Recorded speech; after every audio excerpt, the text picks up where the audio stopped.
Hello, and welcome to the Music Revolution. My name is Ron Holt, CEO of Millennium MusicMedia, and I'm here today with two special guests, friends, and partners. On my right is Charles Adell Carter from the hit group Slave. To my left is the incomparable Professor Griff from Public Enemy.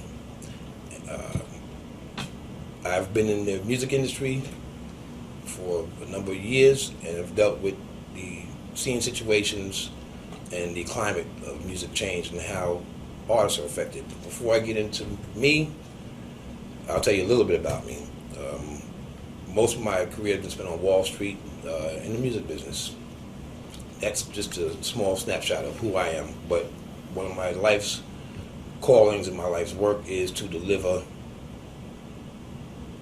a method to empower people, not only just change music artists' lives, but to actually change the world with a social and political aspect of it by empowering people. With that, I'm going to let you introduce yourself, Charles. My name is Charles Adell Carter, publisher, songwriter. I work on the production side. I work on behind the scenes doing music business with musicology, and I'm a musician. We're here to talk about some points dealing with publishing today, and we'll tie that in with how Millennium will play a role with that. What is publishing?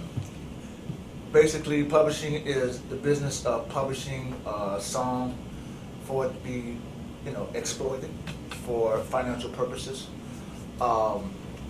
whether it be music, commercials, movies, books. The whole thing is to publish it so it can be known. So basically, we're talking about that and where that will take you to where we're going with that with Millennium.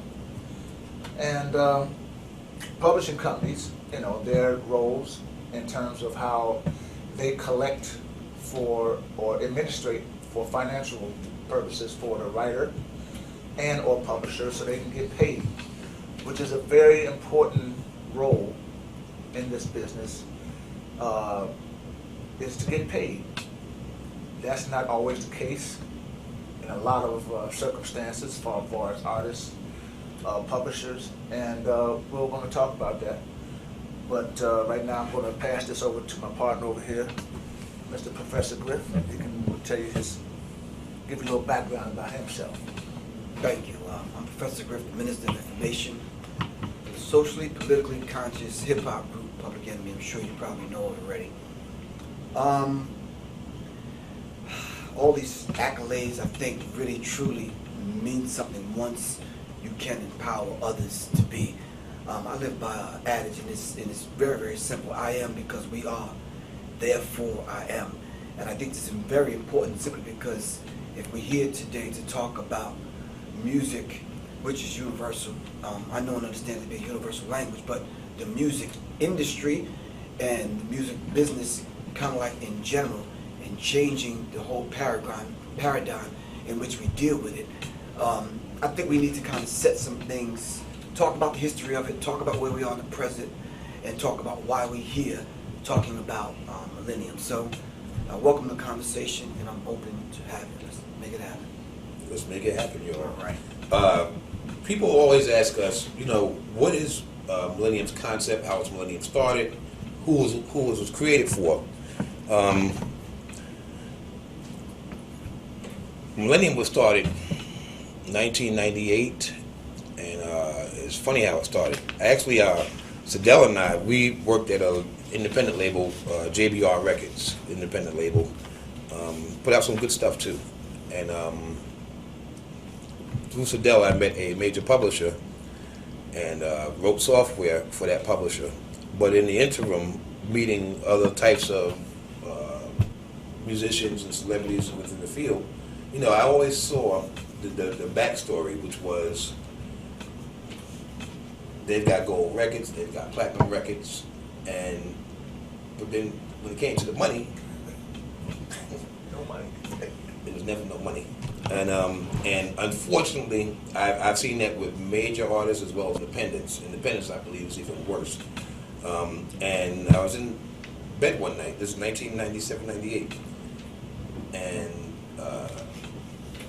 it sounds crazy, but it's true. God told me to get a pencil and paper and change the industry. And from that moment till this very moment today, it's been a work in progress. And I've overcome a lot of obstacles, a lot of people that are not want to see this thing come to pass. But here we are, and we got a hell of a team. I've been blessed to have the right people put around me, and sometimes in order to accomplish greatness and to overcome insurmountable obstacles, it takes time. Also, I have in the room today, he's not on camera right now, but a very, very good friend of mine's, Kevin Pryor.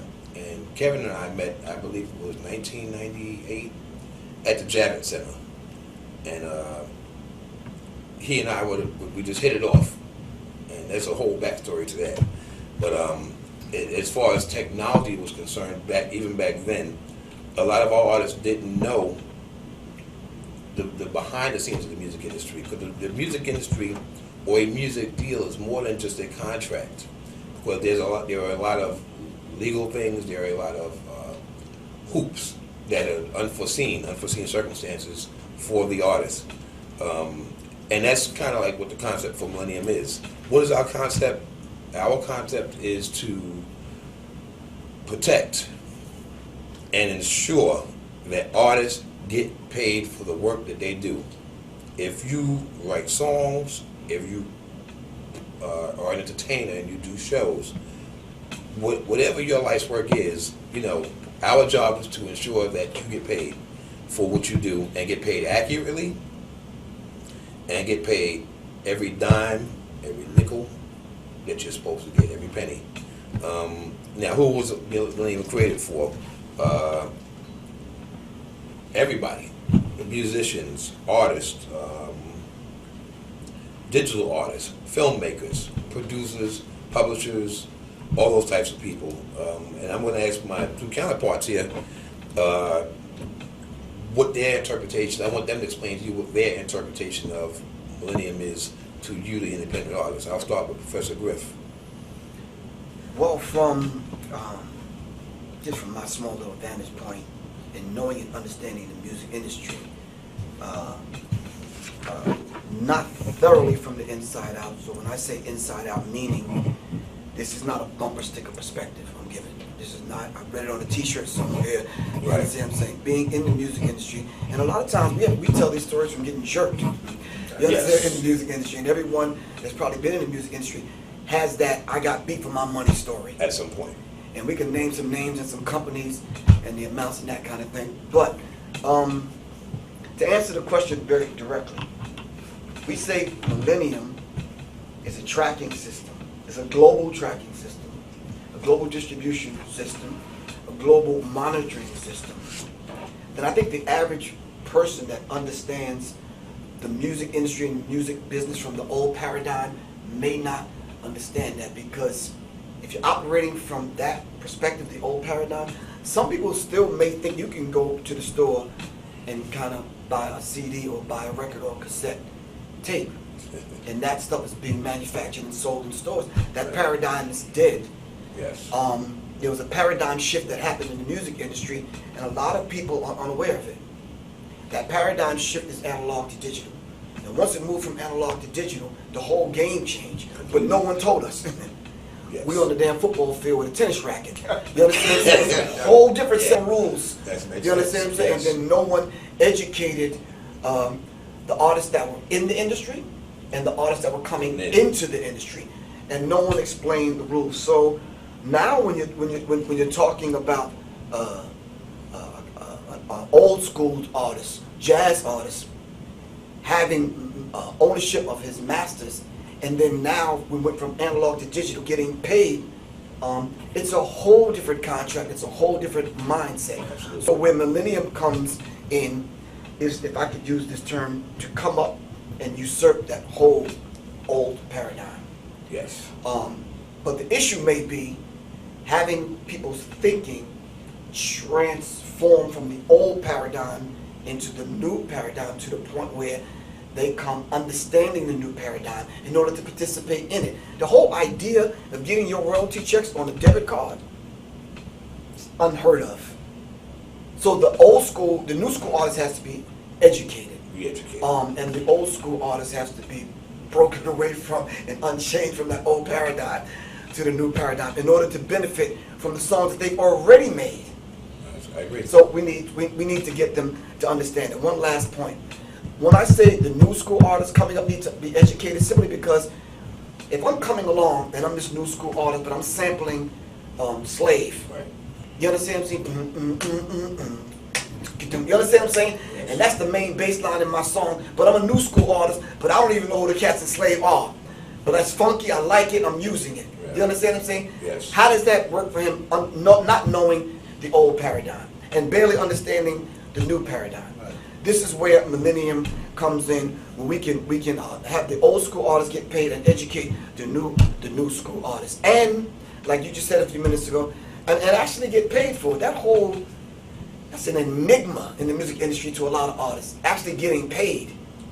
Yeah, we need to talk about, as this talk progresses, the whole idea of getting paid using this particular concept called Millennium. I know I said that was my last point, but That's all right. just for an artist to understand publishing, Yes. I did a pie chart, which is very critical. It says Music Business 101 pie chart. How do I get paid in the music industry? And this is what I had in one of my first books, a resource information publication. And I used to give this, sit down, give them the pen, draw the pie chart out, and tell the new school artists, how do you plan to get paid in the music industry? Right. They may fill out 3 of the pieces of the pie. Other than that, it escapes them. They don't know. They don't know how to get paid. You're going to work a damn job and you don't know how you're getting paid. Or when you're getting paid. Yeah. Or how much you're supposed to get paid. So yeah, that's a problem. This we need to answer sometime today in this talk. Okay. Well, I think that, you made a very good point in reference to when things started changing, when technology started going the direction with digital. Not only did the old school not know whether artists, musicians, the new school didn't know, not even the record companies knew. Nobody knew what to do about it. It was just such a phenomenon that nobody was prepared to deal with it and didn't know how.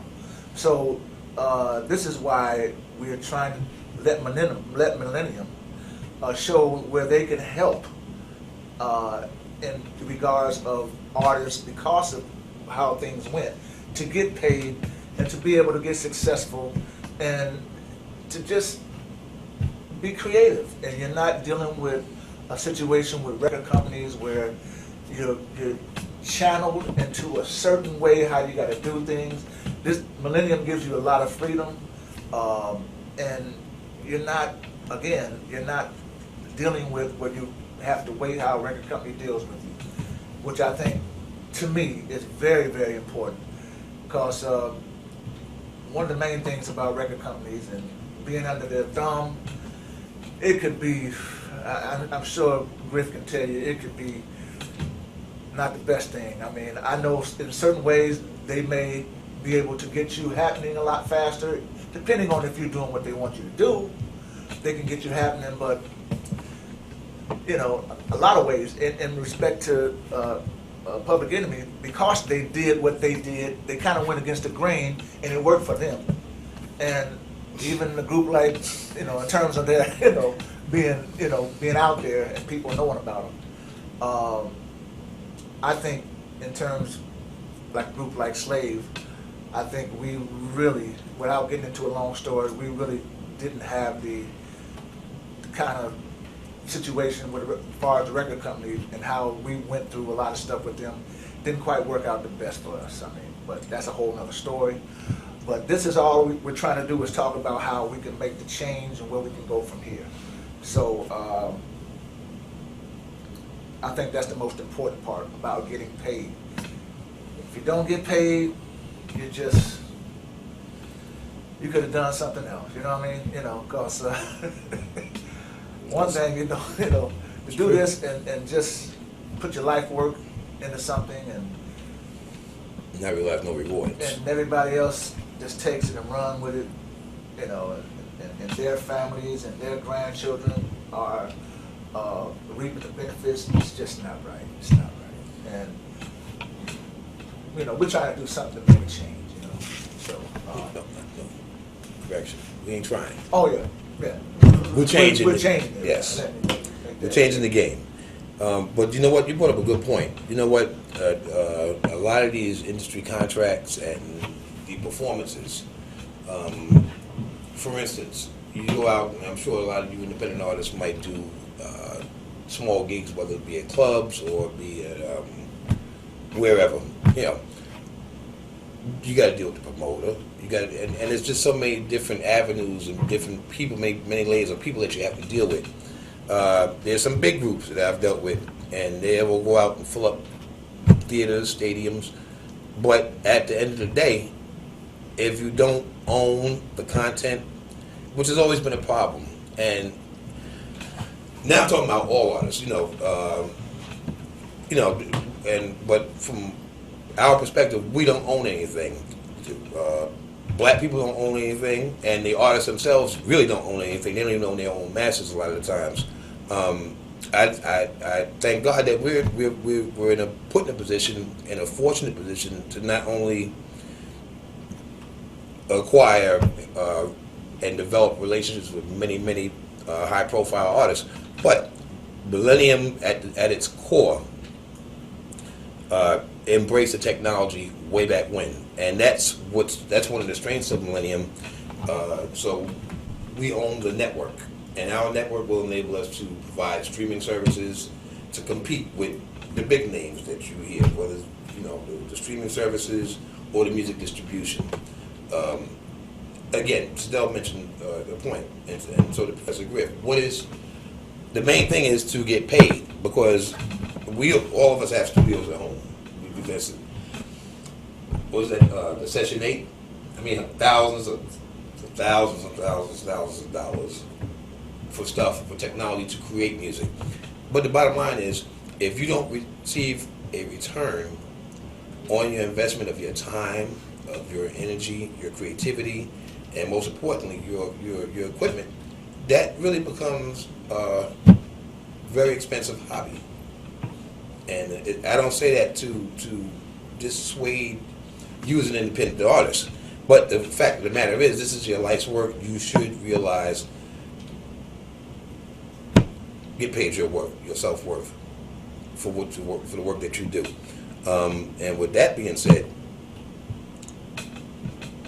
we can't name names. I'm not going to name names today, but some of the services we talked about, the streaming services, and some of the kooky contracts that they give you for instance, they might say, or I'm sure a lot of you out there know already, you signed up with somebody to distribute your music. This third party tells you, well, you won't get an accounting until 45 days after the last day of the month for the first quarter, and it's like a shell game. So short of being a CPA, you really have nobody to depend on but yourself. You're dealing with these big companies, and again, there's a lot of obfuscation and confusion in how you track your content. For instance, we spoke earlier about the jump from analog to digital. Excuse me. Well, when that came, at that point, I was working for a major label, a major independent label, and tried to convince them to prepare for this. I never forget having a talk with some of the greatest R&B groups of the 70s and 80s, and all in one room. But again, like you said, they were programmed in their mind to the old paradigm. Right. What I was talking was like, I had just landed from another planet. And I said that you as artists have to embrace technology. They didn't. Sadell and I went through that in our endeavors, trying to take advantage of their technology. But now, the technology, I'm sitting here in front of you today, and you might have songs on iTunes or wherever, and I can snatch your music, I can snatch your social security number, I can snatch pretty much anything I want right out of thin air, better than any magician. It's a magic trick. And it is a magic trick because you don't have the wherewithal or the resources to track and know. You know, I'll send you a check and say, oh, it's $5,000. You got to be to get a check. But how you know you didn't sell 50,000 units rather than 5,000? Am I right or wrong? That's correct. You don't know. That's one of my questions always I present to artists, and that's kind of like the spinal column, or I should say the core of Millennium's beliefs and why Millennium was created in the first place. So again, it's not just Millennium is not just offering you a different flavor of the same old game. No, Millennium is rewriting the rules, and when I say we're rewriting the rules, Millennium is rewriting the rules. We have a legal staff that has every intention on researching and superseding any federal statutes set here in this country. We also deal with international law. So when your music is distributed overseas, there are certain legal things that this country has to respond to. We as a company have to respond to. But you, as an artist, do not have a clue. You don't know whether you sold in Asia, in Europe. You only know what they tell you. So could you imagine going to you work a regular job, 9 to 5. When you go to cash your paycheck, they say, well, here's the change. This is what we think you should have. That's pretty much the music industry as it stands today. Would you gentlemen agree? Of course. I think we have to look at also how the music industry and the current model affects artists. How does it affect you as the artist? Because we are here for you. This company was formed for you. I don't like what's going on. My partners don't like what's going on. They've seen it up close. I've seen it up close, and it can be devastating. What do? You come to Millennium, but we're going to get to that later. We do have a motto: get it, Get got. and if you get got, you be talking like that. You can't get it out because you wonder where your money's at. But that's what we have the right people with the right moral. And I have to use that word. I have to highlight that word, moral. Place in our hearts. This is not all just about money. Of course, it's about your money. We're already rich and being able to have the ability to make an effect and change the industry, but Millennium is a revolution. It's a revolution, and any revolution, whether it's the American Revolution, the French Revolution, it could be a revolution in technology, revolution in style and clothing. This revolution right now is about you and your livelihood. It's about creativity. We can make this world a better place. You can make this world a better place with the creative juices that you use and pull from within your soul to create the music that you do. We are the gatekeepers to ensure that you get what you're entitled to, and we protect that vigorously. Later on, I'm gonna get into that with somebody highlights that some of the features that Millennium offers, and I guess we can touch base on that. I'm kind of getting a little, because it's massive, so I get a little. What's a lot to cover? Yeah, it's a lot to cover. No, I think it was very important though, that you talked about the moral compass, because the industry is void of that now. So it's truly about the bottom line to you, and nowadays, and I'm sure some of the artists that are watching this will know, you're only as good as your last hit. You understand what I'm saying? If you don't get the support that you need from the record company to give you, I don't care if it's moral support, tour support, whatever kind of support, right. The marketing, promotion kind of thing. And I think a lot of artists fell victim to that game, still owing the music industry money. You haven't had a song out in 29 and a half years, but you still owe the music industry money. You understand what I'm saying? So I think with that particular dynamic, all those artists that came through the music industry understand it. But I think we're talking to a different demographic out here. Right. We're talking to a digital demographic Different that was generation. born into the digital age that may not have ever seen a cassette tape or know what a 12-inch record is. Yeah. So we have to be able to balance this out and talk to Them. them. Not only them, but the old school artists as also. well. I have here the global recorded music market is a superstar economy. This digital realm now only speaks to the fact that if you got superstar status. Right. What was the dude on YouTube who had the hit Super Soaker thing and Soulja Boy? Okay. Because he had X amount of hits. Right. And now let me just say this, and I just have to get this out. Just because you get likes, that don't mean that people like your ass. I'm just saying. You understand what I'm saying? Likes doesn't constitute dollars in. Right. Doesn't But you doesn't see, in the monetize. digital framework of things, and those older people that are operating on the periphery of trying to understand the digital realm, to young kids that means a lot. Yes. Because, to get X amount of likes on a picture or a song or whatever, it turns into something for them. That constitutes their fan Right. Fan base. base. Right. It's kind of like the old school way where you would sell 50,000 albums out of your trunk, then you can walk into a label and get a deal. But Don't you get know, the that's numbers. real sales. This we're Right. talking digital. It We don't is. even know if those people truly exist out there. This is true. Okay, but someone Yeah. is making that happen. So much so it turned into real dollars for him because somebody recognized that and said, I want to give him a deal. What happened was the reason why it wasn't successful. It was successful for a minute. Mm-hmm. They took that artist that operated was successful in the digital realm and moved them back to the analog realm, and it failed. After they moved them from the digital realm, you never heard of them.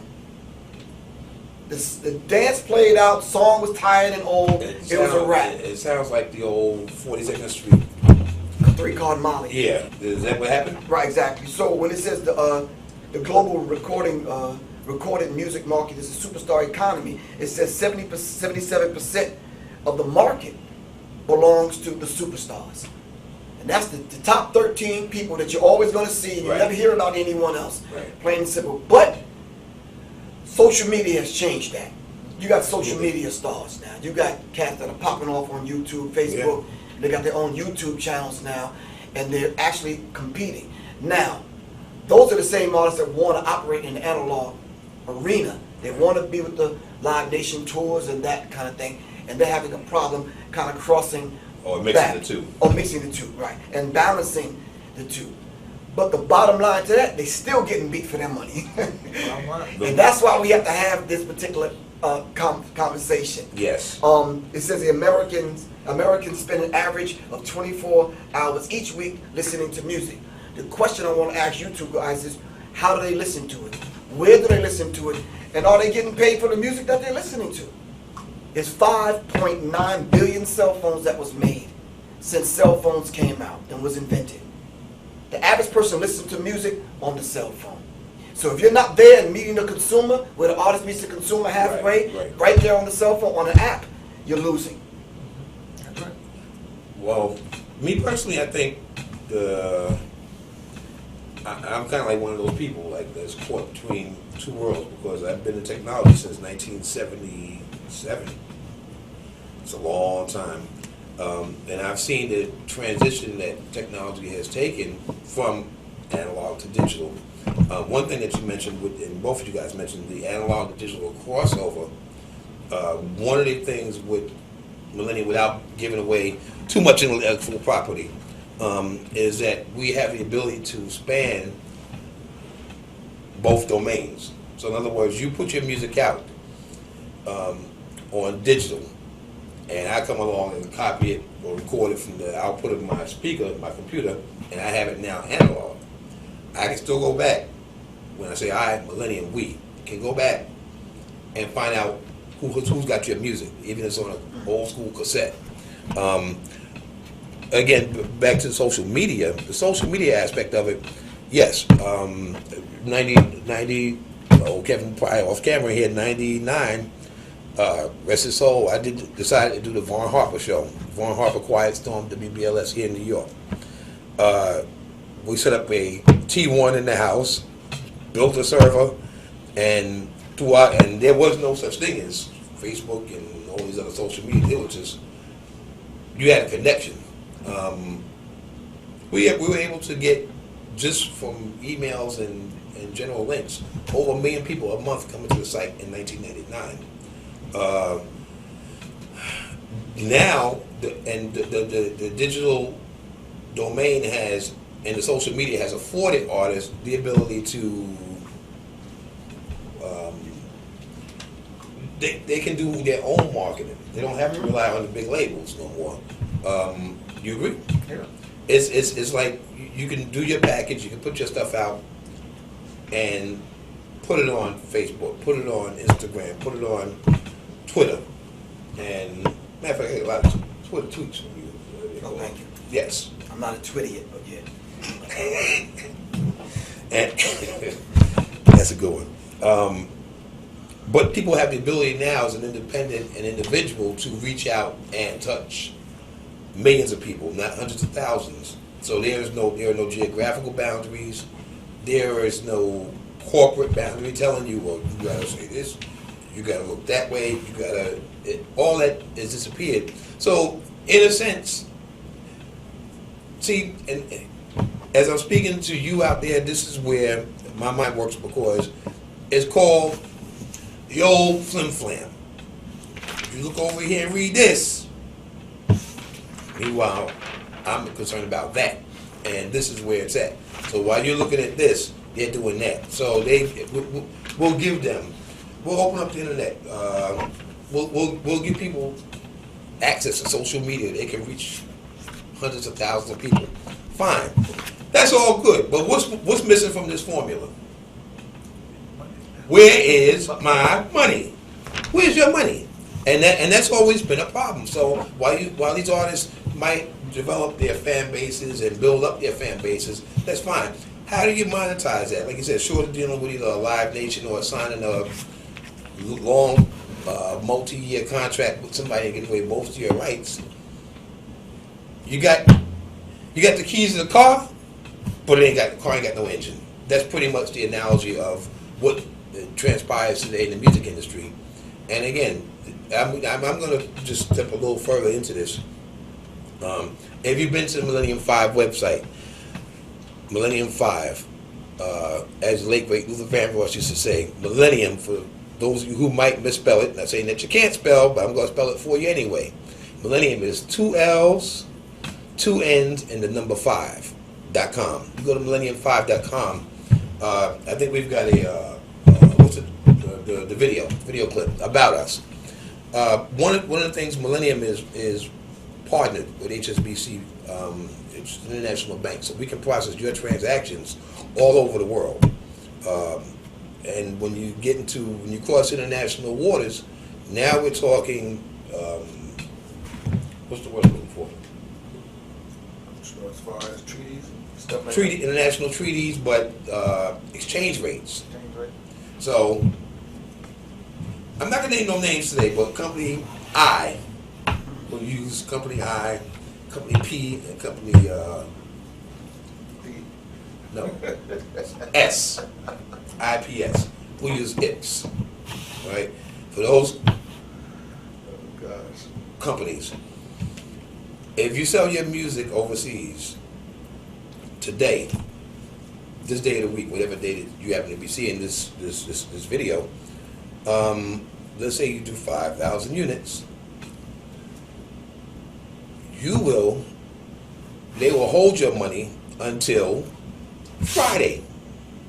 Why? Because the international exchange rate comes down. So whatever your retail price is for your music, now we'll sell it over there, overseas, whether it's German francs or euros or whatever denomination of currency that they use. But it's Monday. Oh, Professor Griffith, 5,000 units. Well, so Del, what's the exchange rate today? Oh, the exchange rate, Ron, is 7. Well, let's hold that money. Let's collect interest on that money. And let's wait till Friday when the exchange rate might be 2. Then send Adele his money. Send Professor Griffith his money. So in those circles, you, the artist, end up losing. Again, we're in the information technology. Now, I've heard that term going around a lot. You're the Minister of Information. You know, information is only as good as you get, because you cannot make rational decisions with bad information. And that's part of one of the features of the Millennium system, is to give you, the artist, transparency. and we're transparent with all our numbers. Matter of fact, there are dual accounting statements, audit trails. So if you get money from us, and when you go to cash your money and get your royalties, it's there for you. That's real live analytics. If the person goes up on the app and the website in order to track their sales, if you're saying that if they sell 5,000 units today on Monday, can they get paid tomorrow? Tuesday. Okay, sell it on Monday, get paid Tuesday. Will the analytics be there on who purchased it, where did they purchase it at? Will the analytics be there for them to draw from? Because I would need to know them as an artist in order to carve out my route for my tour. Yes. If I know if I've sold units in Europe in certain places, then I can use those analytics to carve out a tour. Right, absolutely. That's a good point that you brought up. I think we're going to touch base on that in a minute. Right now, we're going to take a quick break, and we will be right back. Welcome back. This is Professor Griff, Mr. Ron Holt, and Sidell for Millennium 5. All right, you can go to www.millennium5.com. All right, it should be running across the bottom of your screen. If not, we'll make it happen. We'll make sure you get the information.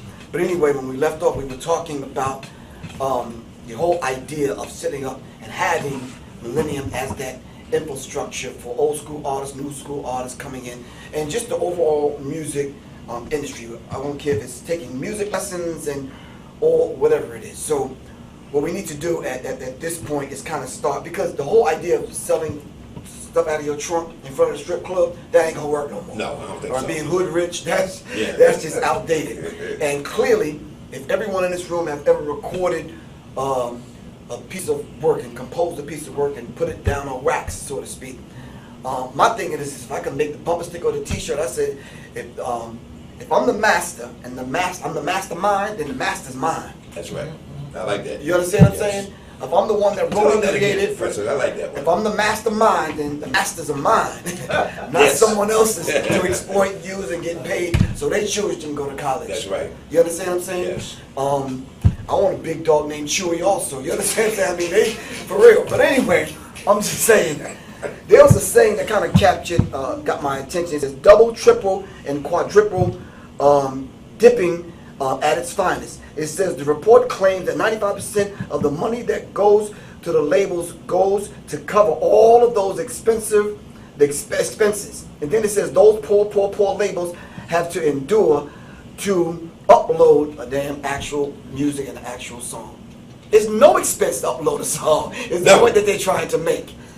They've been lying. You've been had. Exactly. You've been hoodwinked long enough. So the whole idea of recouping the money back from the artist is unheard of now, because all we're talking about is an upload. All right? Absolutely. So let's explain what Millennium is from top to bottom, inside and out, and define the details so we can let them know there is a new way and it's another way. Okay. All right? I'm going to take you through the general process. Huh? Talk. You as an artist download the Millennium software. When you purchase the Millennium software, you're joining a closed system. You get assigned a Millennium number, and you get a chance to upload your music and your content, wherever that may be, music, film, video. You get to upload your content to Millennium. Millennium has it available for the world to buy. When somebody purchases your music, your money is deposited into an account, and then the very next day, well, let me take a step back. 5 days or within a week, 10 days after you purchase the software, you're going to receive a Millennium MasterCard debit card in the mail for you. That card is what you use to withdraw your royalties. When you upload your music becomes available to the public. They'll usually get just a preview like you do now, a 30-second preview of the song or the video, whatever the case may be. When somebody purchases that song, getting back, this is where we get to what Professor mentioned just a moment ago about analytics. When somebody purchases your song, no matter where they're at, Millennium collects that data. We collect the IP address. We collect the city and the location almost down to that person's door. of where they came from. So as your fan base grows, whether you doing your stuff on Twitter, social media, Facebook, and all that stuff, the bottom line is that that information becomes available to you. So if you want to do a tour, let's say you sold 50,000 records or 100,000 records, you do it real good. Millennium has reports. You can go into the Millennium system and print where your fan base, where your heaviest sales were from, with geographical region, whether it be this country or the world. Now, back to social media, how this all links in is that with your Twitter, your Facebook, your Instagram, and all the other stuff, Pinterest, your social media presence as you're working as an artist to build your fan base, you made sales today. Again, I'll take Monday. I don't like Tuesdays. I think you all know why I don't like Tuesdays. But we'll use Monday as an example. So Monday you sold 10,000 units, and within the geographical United States. Me, Sadell, and Griff are out hanging out, and we having a good, healthy barbecue. So we're just out hanging out. Vegan barbecue. Yeah.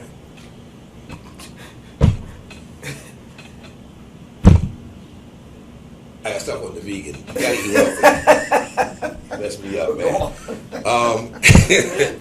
So we're hanging out, and again, these guys' phones are going off because they're getting text alerts every time they sell a unit. No matter where in the world it is, they get a text message back to their phone that says, "Oh, you had X amount of dollars. I had X amount of dollars deposited into my account." So we're hanging out on a weekend, and Griff decides to pick up his phone and says, "Well, you know what? I want to send a personal thanks to all the people that bought my album today." And no matter where we're at, we could be in the store, we could be in the park, we could be wherever. You could be at the park or wherever, and you take your phone, you hit record, and you upload a personalized thank you to your fan base that bought your music for that day. It could be that day, that year, it don't matter. When you hit send, that one video that you did goes out to all those 50,000 people that bought your song. What you're doing at that point, I think it's a benefit that most artists are not going to see or be able to realize, is that it's an extra added marketing tool for you. Right. It develops a personal relationship with your fan base. So I think that's crucial for artists. So not only is Millennium going to assist with your distribution, but giving you the proper information and giving you the tools. So with that being said, we're going to come back around circle with these features, but that's kind of what the analytics is. So it breaks it down by geographical region, the fan base. When people register and buy your music, you can, again, market yourself directly to these people. Now, for you, I have to ask you, Sadell, what those kinds of features, compared to a label, how does it help you as an artist or a entertainer? As a songwriter, publisher, musician, having all of those options to be able to use those outlets, and the most important thing we've always been talking about is getting paid, because again, we don't know. When I get statements, I'm only going by what someone tells me. I never knew. I mean, this is what they say, and they give me a statement. Like, all I can do is look at it, because it's like I don't know. That sounds like a crime to me. Hey, I don't know. I'm just going by what someone says. Crazy. But you don't know. But this gives you the opportunity as through Millennium, as a publisher or a writer, you know exactly what you're getting paid, and that's very important. And know where you're getting paid. And like Griff said, you can cut out your tour by, depending on where you might be doing well, you can know where you need to go to support your product. As a musician, like as a band member, if I'm just starting out and I get with a band and we just want to try to give it our best shot, I mean, you don't have to look at it as I'm trying to be the biggest star in the world. the main thing is if you're just looking at doing this, you're able to do it, and you're something you love to do, and you can have your control over it. You can get it out, and you can make some money. You can make a living. You know, who's to say you can't? I mean, you don't have a record company taking all your money and telling you, you know, hey, this is all you got. I mean, if you got a nice little following, you can make a living. You can do well. And again, this goes into other genres, not only just in music, but dealing with film, dealing with books. The whole most important thing is getting your stuff out there so you can get paid. So I feel, for me, as a musician, artist, producer, or this is the best thing that could help me be able to take advantage and be able to really get the most value for what I'm trying to do for my material and my work. So that's really what is the most important part. I mean, I can't amplify that enough as far as just being able to get your money. You know, that's the most. Either get your money or get what? Get it or get got. So Or be gotten. Don't get got, y'all. And doing the research, and asking, you know, different segments of the people, whether they're artists or not, consumers, and then those young artists that are coming up. I think the young artists have a series of concerns because they're hearing the rumors in the music industry. How do I get my music out there? How do I get it heard? If I do a video, because the average cat with a $400 camera now is doing videos. Yes. Right. And they're just posting up on YouTube, creating their own channels, Right. and creating their own buzz. Right. All right, so how do I get these things but get them heard on Millennium? Can you explain that? Yes. Earlier, when we talked, we'll be right back. That's all right, that was a great question, Griff. Oh, thank you. Perfect question. Right. Can you remember so you can ask me Oh, again? bro, that's a great We can go to a playback, so don't worry about it. Huh? This We can go to a professor- playback if we need to. No. Just keep it short. Let's swap these. That's all right. It should go right on. Yep. I'll go away. Right back in business. Ready? Cool. This is technology. All right.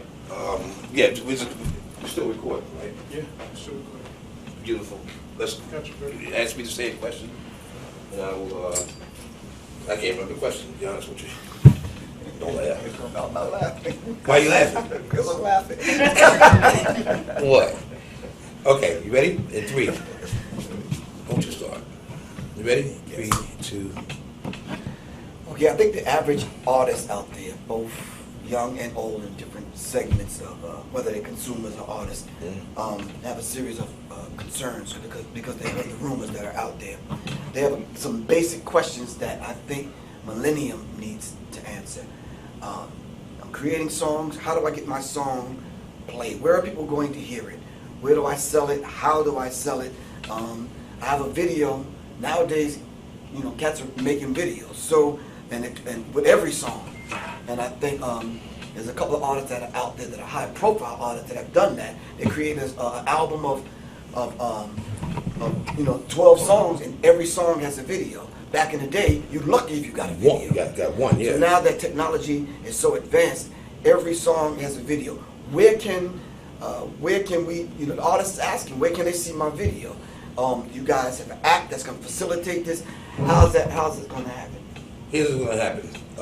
When artists purchase the software, again, I think earlier when we first started this conversation, I had mentioned that Millennium owns its own network, and we just don't have a website. We built a network from the ground up, scalable and customizable. Most of you are not going to understand what I'm saying, but in essence, what it is comparison to an iTunes network, where something on that magnitude. So you as an artist can upload your music, you can upload your videos.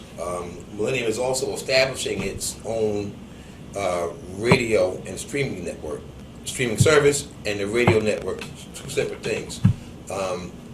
So we've employed a bunch of artists, a bunch of DJs. Excuse me about that. That's very bad. So that's you getting paid from Millennium? Sing-a-ling, y'all. Let me stop. That's bad. I gotta pick that back up. You know, and you know who that is? He must be out of his fucking mind. That's Peter. Ron, can I have $50 from you? Thank you. You gotta go upstairs and see the CFO. He'll cut a check. He's texting me. He can't get in. All right, there. let's Okay. keep it rolling. Let's keep it Let me turn this off. Please. Don't start. Now we got it. We really at it. Okay, it was me. I was guilty. All right. I'm gonna pick it right back up from where we left off. It's editing.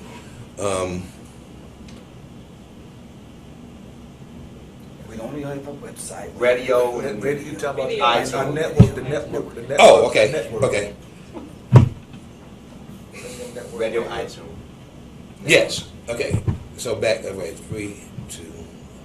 So, like I was saying, Millennium owns this network, and the artist is going to be able to now get their music played on the Millennium network, which we have several live DJs that are on radio on different stations throughout the country, who will come with their own audiences, listening audiences from typical FM and terrestrial radio.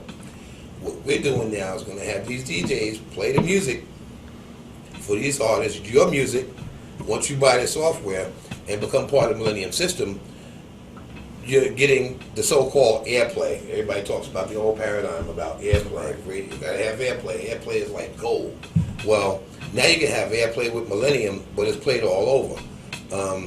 And wow, see, Millennium's so vast and deep. One thing leads into the other. So not only will you get airplay, Millennium's setting up its own streaming service. And with the streaming service, what happens is, like right now, for instance, with some of the other streaming services, you know, you get your music played, but you don't get money, and that's a problem. So with our streaming service, what we do is make it available to the consumers, because from a business standpoint, Millennium has to deal with the consumer, and we can deal with the artist and bridge the gap between both, where everybody's happy.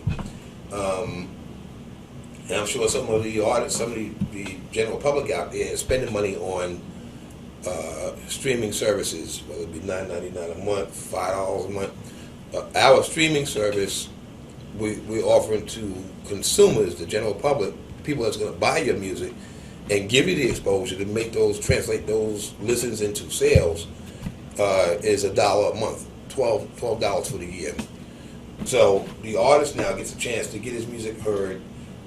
We're trying to incorporate the social media factor into it. When they upload their music, it's being played on that Millennium network. Now, when it's played on the Millennium network, they got a whole thing going on. I guess we can touch on that in another segment about the royalties for streaming. Right. Because Congress does not want to pay you to stream your music. That's a problem. Millennium says, no, you're going to pay one way or the other. Somebody's going to pay. Our job is to make sure that you get paid. So in the interim, what Millennium is doing is setting up part of our business model where any outside entities, whether it be Spotify, Pandora, or even iTunes, anybody that wants to use your music or play your music, they have to pay Millennium, because you're protected under the Millennium umbrella as an artist, rather than if you're out there on your own, you sign up with a service, you sign up with them and you get what you get what we give you, or what they give you. What Millennium is saying is, no, we're going to keep all that content, and we're going to protect your content under our umbrella. And if an outside entity wants to play the music or license the music, they got to pay the rate that we set. Because now you're getting into intellectual property, and you're getting into the legal aspects of, we can both look at this piece of paper and call it a piece of paper. When we're in the courtroom, you know how that works with songs. You call it paper, I call it papa. So it's it's true. It's two interpretations. It's like the U.S. government. It's the same thing. They say one thing and do something else. And I'm not going to get into the political aspect of that, but I'm just saying that the definitions, we just try to keep everything transparent. The definitions on what you can expect as an artist and what benefits you're going to receive using the Millennium system. So again, performances, something into the future, Millennium will build a facility, a theater, or stadium, arena, we call it a bunch of things. When an artist comes to perform, when a Sadell or Professor Griff comes to perform at the Millennium Theater, that artist gets the money from the door for that night. That's your money. Then your show is streamed, is recorded and streamed. Once it's on the Millennium servers, because you're already part of the Millennium system, even though you got your videos playing on YouTube, YouTube is a whole other story because people need to really read fine print. Fine print. And then YouTube, for instance, owns all your content. They can do what they want to do with it without your permission. You implicitly give them permission once you say okay, check that box. With the Millennium system, if your performances are recorded, every time somebody clicks to watch that performance, you get paid. So if you perform tonight, 2 years from now, while your performance is still residing on the Millennium server and somebody clicks it, you're getting paid. So what we've tried to do, I don't like that word, we haven't tried, what we have done is create maybe 5 or 6 different income streams where the artist can realize income that they ordinarily would not have ever seen. That's kind of like the short way to put this. I do hope that we're making a point, but I wanted, you brought up one other point, I just can't recall right now. But those are really like the general rules for and benefits to using the Millennium system. So again, what you said, back to transparency. You get a dual statement. Your numbers are going to always match up. If we say you sold X, the bank that we deal with is going to have a statement for you. You're going to have basically 3 statements because you'll get the text message, you'll get the Millennium statement, you'll get the bank statement, and those numbers will always match up. So you ain't like some other people that say plus or minus 3%. They're never going to give you plus or 3%. They don't do that with banks, and they don't do that with the collection societies. Let me ask you a question. Have you ever got the statement with plus 3% money? No, I haven't. That's a nice joke, ain't it? You? No, but I have gotten beat in and outside of the music industry. And I think that's how you and I met. We talked about them selling my songs in Asia somewhere. Yes. And someone heard one of my songs in a commercial. Unbeknownst to me, somebody was using my song and somebody was getting paid from it. I sure was. It wasn't reflective in a statement that I had to track down from a record company who I never signed a contract with. Ooh. So that becomes cumbersome and kind of difficult to retain a lawyer to track down money, and it leads to a dead end because I never signed a contract, and that's very difficult. You spend money. But so just in a nutshell, to capsulize this thing, it's 42 different revenue streams I've researched in the music industry. It says that 8 of the highest paying jobs in the music industry, an orchestra musician, video game sound designer, recording engineer, music therapist, road manager, booking agent, sessions musician, still, and music attorney, which our 2 attorneys are not here. Right. But nowhere it says artist. Why not? The artists don't count. If the artists don't count, then what's Millennium's answer to that? Can Millennium say, okay, for the average old school artist, which still should be getting paid, but according to the old paradigm, are not getting paid, right, because more than likely they still owe money to the record company. Right. Can we take that artist virtually now, because the technology is so advanced, and hook them up with the average person, a dream or a story that want to do music lessons online? Can we hook them up and have them video one another while they're taking music lessons? Absolutely. I mean, the next Stevie Wonder is out there. They are. Once we find him, is there an infrastructure set up where we can facilitate his talent? Yes, yes. You brought up 2 things, and again, I know I talk kind of fast. No, it ain't that you're talking fast. You know what it is? Millennium is so vast that it's easy to get lost in the all things that we're talking about today. You probably have to watch this video 2 or 3 times to really get the gist of how deep and got part 2 coming out, though. Yes, there will be a part 2, but you gotta get past part 1 first, so you don't get got before you get to part 2. The different income streams that are available. Again, the new artists that come on, they don't know. You don't know. Nobody has really made these. When you see, when you give me these numbers, nobody's made this information available to the artist that says, well, I mean, you know, to a degree. Well, we'll publish it. I can license my song to Coca-Cola, maybe, or to I don't know, Petland, or some entity. But when you do that, well, you'll find out, and I hope you don't find out under our watch. You would have to go to a publisher.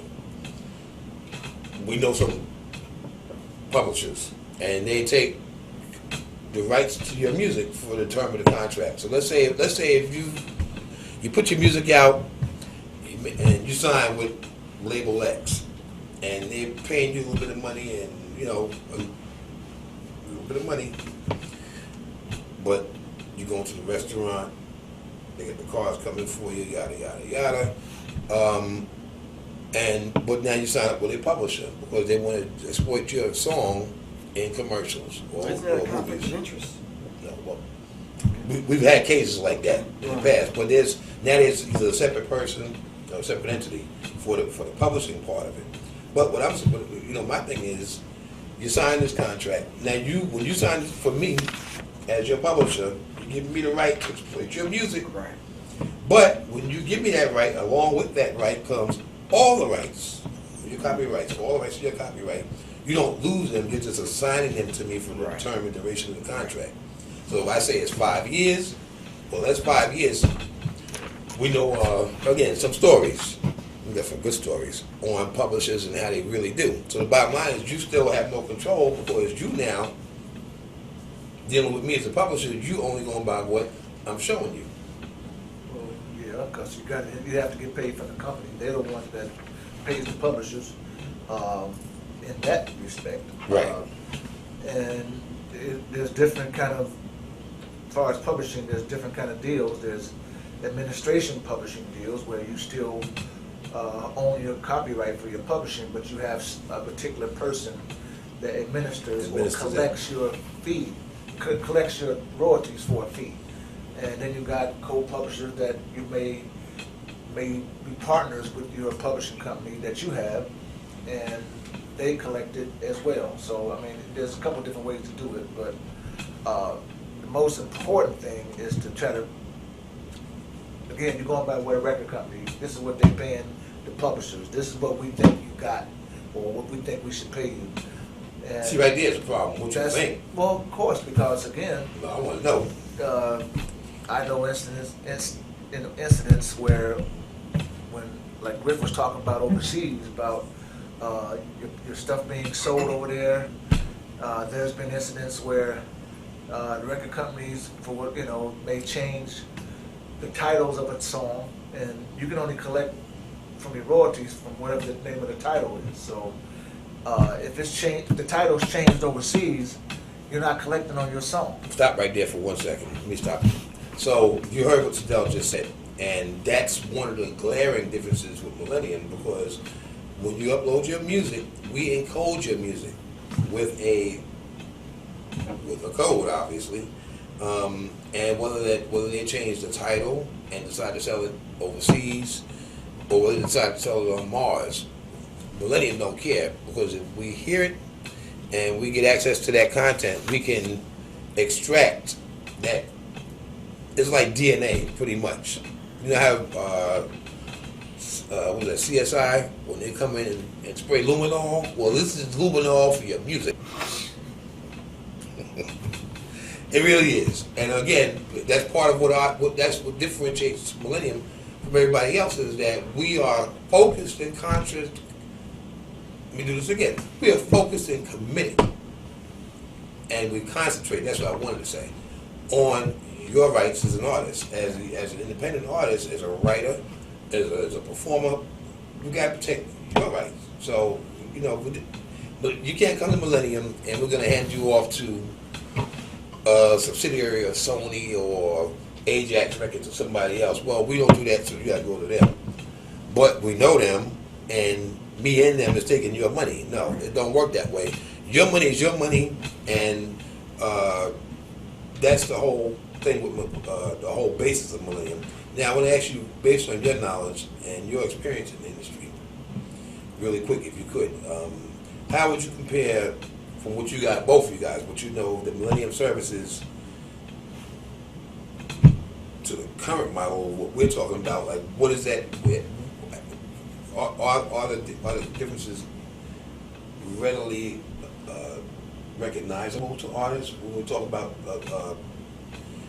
reaching this new demographic, these young digital artists? I mean, they're chartering they're navigating uncharted territory. Right. Yes. Well, you really can't. There's an educational component to this that I think we keep, We keep talking about that. we keep looking out, looking over. Yes. Simply because the paradigm today is not even the old paradigm. There's no paradigm. Right. I think the industry right now is on its deathbed and needs resuscitation. You understand what I'm saying? Yes. The average artist today don't have a clue as to what they're getting into. You understand? And I think a lot of times it's a free-for-all. They're making music. Right. Listen, they don't even sell music out of the trunk no more, in front of the club. Right. They're making music digitally, and they're making the video, and they're putting it out there in hopes they'll get recognized to do a show, or their quote-unquote fan base will purchase it. A lot of times we went through a period where we were giving music away free. Because we didn't know how to sell it or buy it. Right. We still kind of doing it. Really. Exactly. Yeah. So now the artist is hoping that, let me tell you, there's been so many cats over the last 3 or 4 years that actually press CDs and giving them away, hoping somebody would just hear their music and quote unquote sign them or quote unquote put them on. Well, my question to them is, put you on what? What? Yeah. You understand what I'm saying? Yes. The old paradigm is dead. Right now, we're in this gray area where I don't think people actually know what. Now, the record companies know what to do because they're the ones that invented the Spotifys and the rest of these kind They're of actually companies. all partners in these Exactly. companies. So it's the same people kind of revamping the thing in the digital realm, and it's just not working because we also went through a period where people were stealing music and just downloading it, trading it, selling it, doing whatever. So now that the chaos is Died down a little bit. died down a little bit, I think it's a perfect. Right. I think it's a perfect time. No, because Michael Jackson said the artists now have to stay on tour forever. Right. And we know the Frankie Beverleys and the Dougie Freshes don't have to make another record, and the New Editions can stay on tour forever. Yeah. But how many of those do we have? That's right. Yes. So I think it's a perfect time for Millennium to step up in that particular space to say, listen, we can take Day Day, Man, Pee Wee, and the rest of them who do have talent in the hood, all right, and get them signed to Millennium, not to a record contract or to a record label, but to a global digital monitoring, tracking system that the money comes directly to them. Now, I think one thing we failed to mention, if I sell a song, it's a digital download, all right, and they paid $1 for my single, how much do I get paid as an artist? Now, Tay-Tay want to know this. You understand what I'm saying? Tay-Tay, I apologize. Day Day and Man and the rest of them want to know this. And the rest of y'all. They got talent, but go on. Right. Thank you, Professor. He brings up a very, very good point. Because that's the one glaring thing that, I think that's the crown jewel in the Millennium crown that separates us from everybody else. You sell a song from Millennium for $1. Millennium gives the artist 70 cents on the dollar, or 70% of the retail price. It's still 70 cents. You will get that 70 cents. So there are no extra added hidden fees. There's no taxes. There's none of that. That's 70 cents on every dollar. You sell a record, that 70 cents is deposited and available to that artist the next day.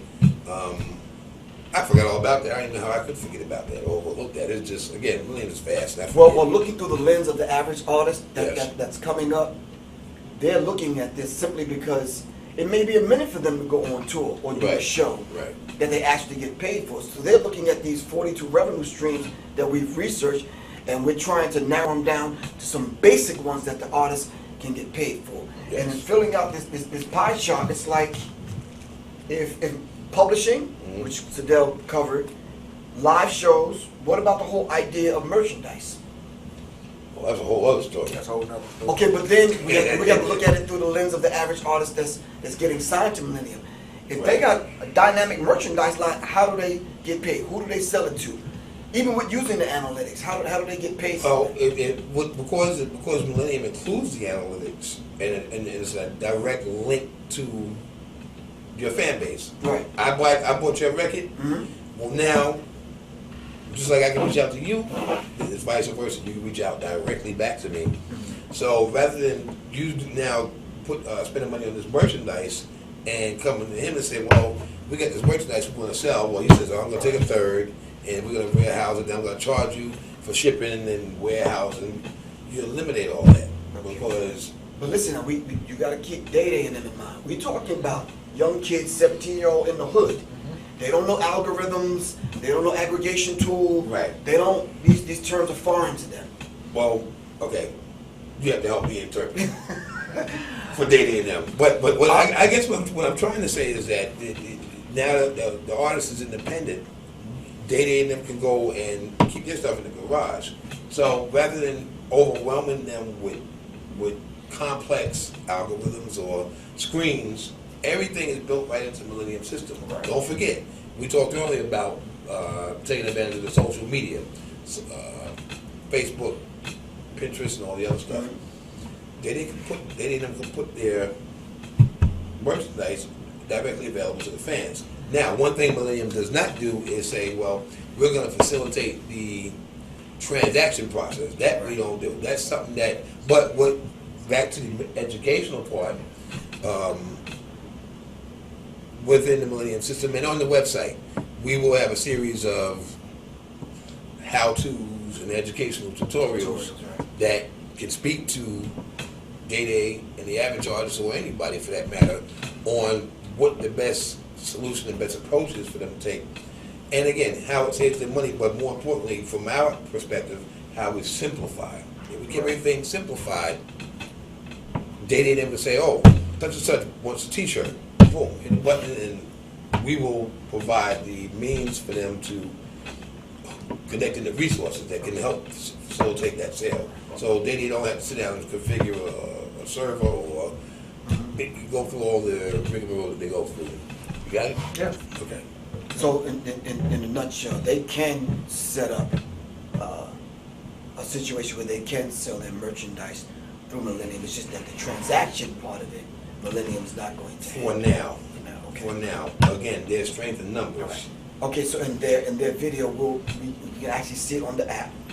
Music you can hear via streaming, or Absolutely. via the app on their phones. Yes. And I think this is some of the questions that were answered today. It's some basic questions that they want to know. Now, the more complex questions: will Millennium in the future, down the road, offer life insurance, music lessons, retirement? Okay. I'll touch on those really quick. On part 2 or 3. Yeah. Part 2. Touch on it now, then we'll cover it. Real quick. Because Professor Griffiths bringing it up. He's the Minister of Information, so naturally he remembers all this stuff. I don't remember it all because it's vast. Millennium is a vast system designed for you, for the artist.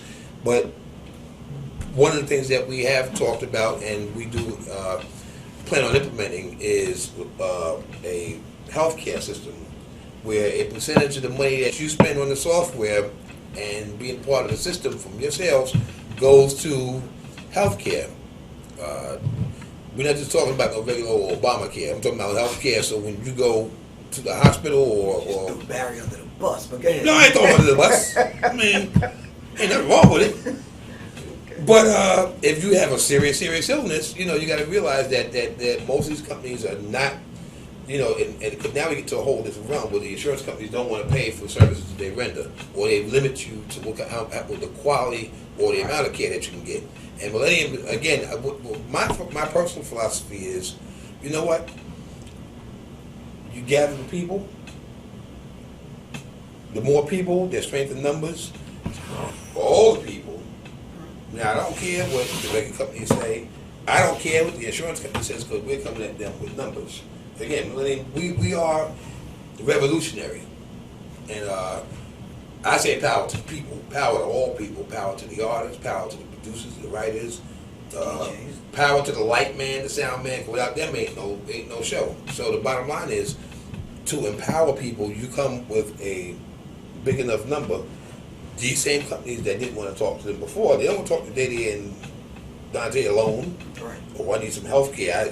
I made some money off my record. They're gonna look at you and laugh. Well, because it's true. Your rates would be $1,000 a month for one person. So what Millennium is saying is that a portion of that money for each artist that signs up goes to health care. You mentioned a few other things, but those are just some of the things that Millennium is going to be able to offer to people. I think we do have to go into a part two of that because, again, it's extensive, very extensive, but whatever he said. But I do want to get something on record, and I need to ask Adele. If I'm a young artist coming up and I do sample Slave, will Millennium set up an infrastructure where I can get the sample cleared? Well, what we're looking at doing right now, that's going to be another part two, but a group that samples a particular artist, it's their responsibility to make sure that it is cleared before it goes through the system. And if it's not, it's going to, it's going to fall back on the artist or whoever. Okay. Yeah. So basically, you're saying if a song goes out, hypothetically speaking, I sample Billy Joel, and the song goes out through the Millennium system, and it'll never make it to where it's supposed to be as far as to be downloaded because it'll be red flagged. No. Right. Because of the sample? No. We won't know about it. I mean, it's to say, for instance, if someone comes knocking on the door. Now, we're going to have a indemnification explaining to them about if you do have a sample in there, you do have to get it cleared. It's your responsibility. And if not, and if it comes up a situation where there's a claim, then it will be red flagged. And that's when we'll deal with that. But we were also talking about, that's not our particular job to go and help them clear a sample. We were talking about possibly doing that in the future, but that's getting to later on down the line. Yeah. Okay. So we're talking about basically after the fact and just having to deal with it. Yeah, now, just legally, who handles that? The artist or Millennium? No, that artist has to get that. Artists, publishers, whoever, who's coming out with it. Handles that. They have to deal with that, yeah. All right, cool. Oh, one thing I wanted to say, yes. Now, let's say if you sample Billy Joel and you sell a song through Millennium and you sold 50,000 units, you happy? Get money. As the artist? As the artist, Okay. right. But you didn't clear the sample. Well, what's going to happen, like Sadell said, we will red flag it if we get notified. Yeah, get claim. They're not going to come to Day Day. They're going to come to Millennium. They'll come to Millennium. Okay, so. But what Millennium's going to do is red flag that song. So we stop the sale of that song or suspend the sale of that song. I don't mean to play devil's advocate, but if you're paying with money right out over the 24-hour period, you're not holding any money back to pay out to the Billy Joel people. Right. No, not them. No. When you're going to get that money from to pay them, since you already paid out to the artist? That's what we said, that they have to, that comes back out. Like back in the day, if an artist used a sample and someone came up with a claim, they're going to have to, that's coming out of the record companies, the artist stuff, the publishers, they have to pay their money. Yeah. It's got to come Yeah, back. but some of that is like an education process to me. Exactly. So That's why I said there should be an educational component. Yes. Right. Okay. And talking about education, one thing that Millennium has already in place, and again, this will come with our streaming services, is the Millennium Music Master Series, where we have access to world-class musicians, and we can now offer music lessons.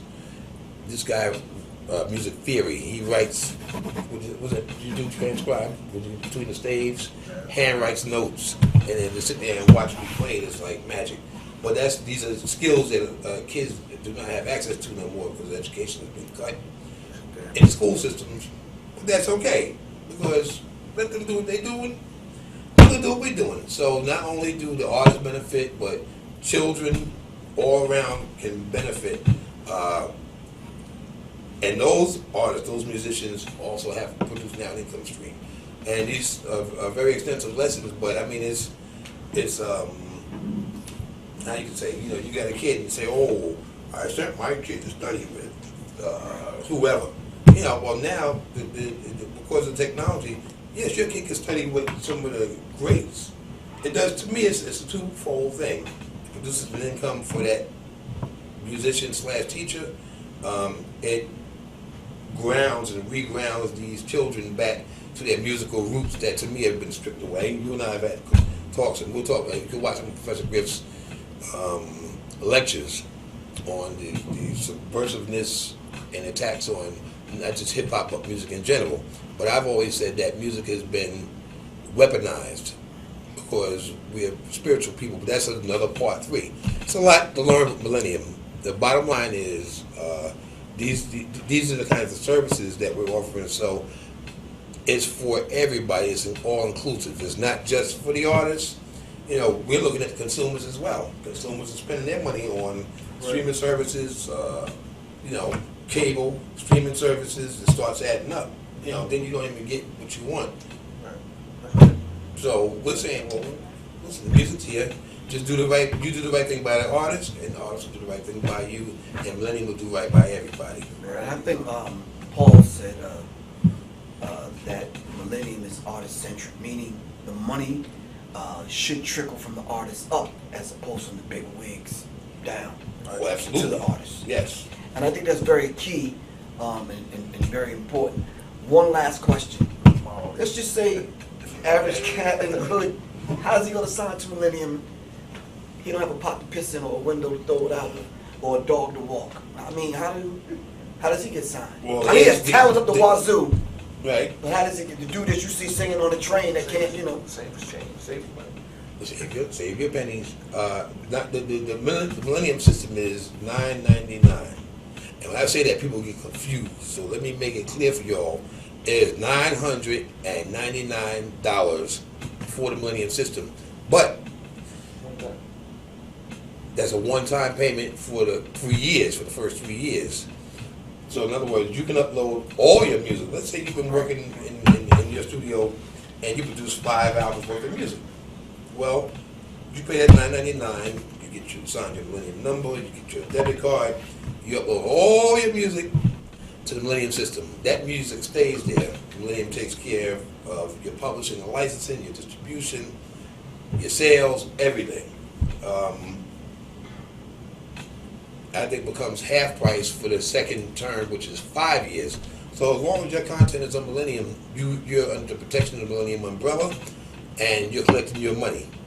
And if you don't want to get paid, then you can go to the other people and let them take all your money. But I don't think people are going to want to do that. So an average artist that's out there maybe just singing on the corner is going to say, hey, I'll save my money. Give it somebody else, give it some people that can collect and do a group thing, but that's all something, you know. That's all part two groups, because that can be a problem where members fall out.